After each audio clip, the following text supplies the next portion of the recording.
So Denis, thanks for having us here today. We're here in Tipperary and you have a fabulous farm. Can you tell me a little bit about it, please? You're on a suckler to beef farm with a tillage enterprise as well. There's roughly about 150 suckler cows. 60% of them calve in the autumn, 40 in the spring.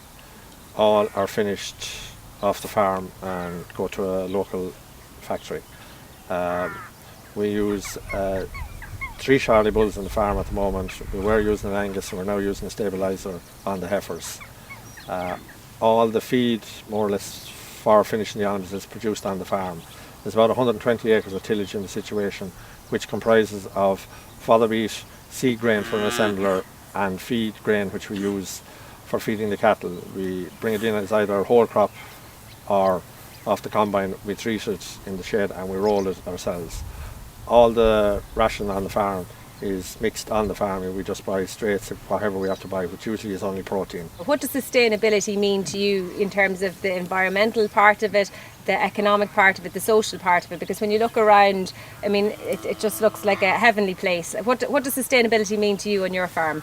It means to me, like, I have to produce an animal off the farm and still at the same time mind the environment and the farm that I'm on. There's a certain amount of trees and hedges on the farm.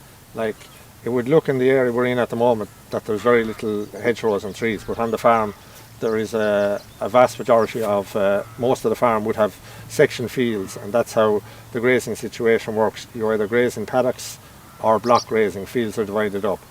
And the other sustainability that as we're concerned is what I've already said to you about producing most of the feed on the farm. Like, when you talk about food miles to this farm, it's all on the farm. There's no food miles involved. So the only food miles that's involved here on this farm is when the animal leaves the farm, goes to being processed.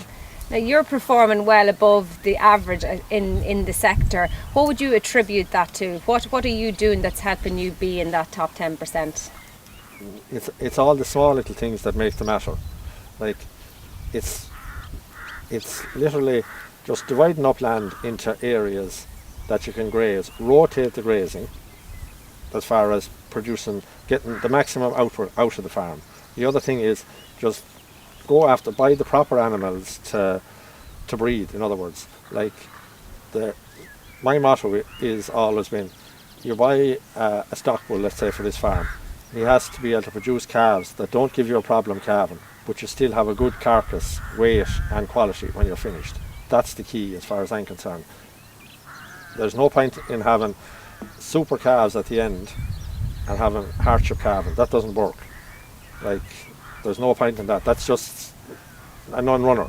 So, but by degrees, like, you're constantly upgrading where you're going, and you have to do that or else you're going nowhere. Like, the small things will all add up to a huge difference in the end.